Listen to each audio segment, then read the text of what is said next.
Agookera gakagwawo. Poliisi esibye ku One Love Beach ebusabala. Esibye ku beach ya Bobi Wine ngera bumanyi nti eggulo basibye nga amasanyu mangi eri abo abaana abakosebwa mu kulonda kwa kalula kakagwa. Nabo abalina bakitaabwe abakyali mu makomera, nabo abalina bakitaabwe abaafa, abalala batamanyi bakitaabwe gye bali. Kati basazeewo okukola ki? Okulabirira ku baana abo, bagabirira obuyambi obunaabayisa mu ssekukkulu ne babeerayo n'akabaga ke babadde bategese.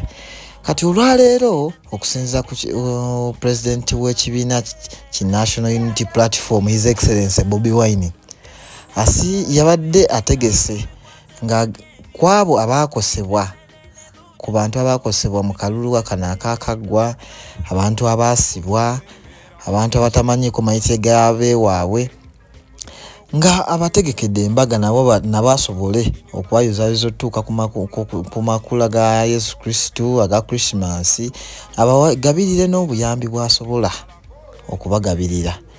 Poliisi terinze ebyo, nga munnange ku makya ku maliri nga n'omukulembeze tannatuuka, balyoka batandika okunywa ababaddewo ne batandika okukwata abakozi baawo. Poliisi yalabye egguli awo nti CCTV kamera ze zisinga okubalabisa, nazo munayi ne batandika ozimenya ne bazikaatinga ofu zonna, so that tebakola ki? Tebalaba kigenda mu maaso. Abamu abakozi b'oku One Love ne bakwatibwa okusinziira ku mukulembeze n'agamba nti mulimu ababadde mu biyungu, ne basandika bakanyugira omukka ogubalagala bukanistas, nga batandika obukanyuga mu biyungu, abamu ne kibaleetera okudduka. So agakagwawo naye nga mulindirira agajja go gakyali mangi. Tugenda following up byonna tulabe n'omukulembeze kyeyayogedde. N'enkya ku kitebe ekikulu ekya National Unity Platform waliyo